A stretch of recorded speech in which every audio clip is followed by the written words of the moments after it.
Hello, আসসালামু আলাইকুম viewers. আরও একটি নতুন ভিডিও নিয়ে আপনাদের সামনে উপস্থিত হলাম। আজকের ভিডিওতে মূলত আমি আলোচনা করব আপনারা যারা কোয়েল পাখি পালন করেন, কোয়েল পাখিকে ভিটামিন ওষুধ দেওয়ার সঠিক নিয়ম এবং কোন ভিটামিনের অভাবে কী সমস্যা হতে পারে বা কী রোগ হতে পারে এই বিষয়টা নিয়ে আলোচনা করব। আপনারা যারা কোয়েল পাখি পালন করেন, কোয়েল পাখিকে অবশ্যই আপনাদেরকে নিয়মিত ভিটামিন ওষুধ দিতে হবে। ভিটামিন ওষুধ দেওয়ার সঠিক নিয়ম 6 দিন বয়স থেকে, অর্থাৎ পাখির যখন 6 দিন বয়স হবে তখন থেকেই আপনারা বিভিন্ন ধরনের ভিটামিন ওষুধ দিবেন।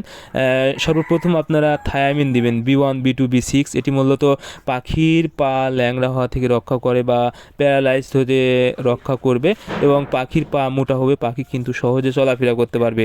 এরপরে আপনারা জিঙ্ক দিবেন 2 মিলি 1 লিটার পানিতে একবেলা করে। এটি মূলত জিঙ্ক মূলত মুরগির বা পাখির শরীরের লোম গজাতে সাহায্য করবে, রোগ প্রতিরোধ ক্ষমতা বৃদ্ধি করবে এবং খাওয়ার রুচি ঠিক থাকবে।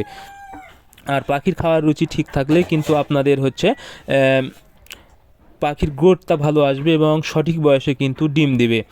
এখন ডিম আসার পরেও কিন্তু বিভিন্ন সময় পাখির শরীরে ভিটামিনের ঘাটতি দেখা যায়।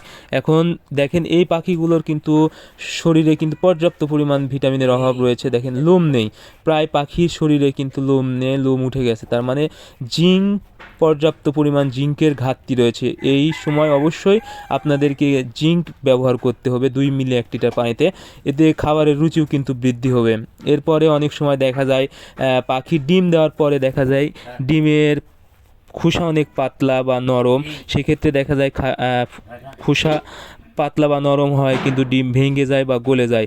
সেক্ষেত্রেও কিন্তু আপনাদেরকে অবশ্যই সঠিকভাবে ক্যালসিয়াম ব্যবহার করতে হবে। ক্যালসিয়াম ডিম উৎপাদনেও কিন্তু সহায়তা করে। এবং আরেকটি বিষয় সেটা হলো, যদি দেখেন হঠাৎ করে পাখির ডিমের প্রোডাকশান কমে গেছে, সেক্ষেত্রে বুঝতে হবে ভিটামিন সেলেনিয়াম অর্থাৎ ইসেল জাতীয় ওষুধ আপনারা অবশ্যই ব্যবহার করবেন 1 মিলি 1 লিটার পানিতে একবেলা করে। তাহলে কিন্তু আপনাদের পাখির ডিমের প্রোডাকশান কমবে না এবং সঠিকভাবে ডিম পাবেন। এজন্য অবশ্যই আপনারা পাখি থেকে সঠিক পরিমাণ ডিম নিতে এই ভিটামিনগুলো নিয়মিত ব্যবহার করবেন। আর আরেকটি বিষয়, ভিটামিন এডিও আপনারা নিয়মিত দিবেন। ভিটামিন এডি কিন্তু ডিম উৎপাদনে সহায়তা করে এবং পাখির শরীর গরম রাখতে সহায়তা করে, কারণ শীতকালে কিন্তু পাখি ঠান্ডা সহ্য করতে পারে না। আপনারা অবশ্যই এই শীতকালে ডিমের প্রোডাকশান ভালো পেতে এবং পাখিকে সুস্থ রাখতে অবশ্যই এডি এবং ক্যালসিয়াম ব্যবহার করবেন নিয়মিত। এবং শরীর থেকে যদি লোম উঠে যায় তাহলে অবশ্যই কিন্তু আপনারা জিঙ্ক ব্যবহার করবেন 2 মিলি 1 লিটার পানিতে। যদি আপনারা এই ভিটামিনগুলো সঠিক সময়ে ব্যবহার করতে পারেন এবং নিয়মিত যদি ব্যবহার করেন, আশা করি আপনাদের কোয়েল পাখির ডিমের প্রোডাকশান সারা বছর একই সমান থাকবে বা ভালো থাকবে এবং পাখি একদম সুস্থ থাকবে। সো আপনারা অবশ্যই নিয়মিত এই ওষুধগুলো ব্যবহার করবেন বা ভিটামিন দিবেন।